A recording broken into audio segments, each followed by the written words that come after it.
ربيع رأفت، الصف الأول الإعدادي، أوصي مدرسة الشهيد عمرو شكر الإعدادية البنات. ألقى على مسامعكم قصيدة بعنوان إلى سيناء للشاعر حسن غريب أحمد. من أين أبدأ يا سيناء نبيني؟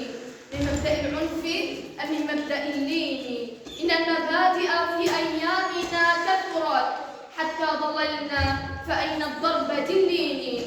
من أين أبدأ يا سيناء حيرني دهر لئيم بلا ذنب يعاديني، فجئت أشكو ولكن ليس من ألم، لقد هدرت دمي من قبل 50.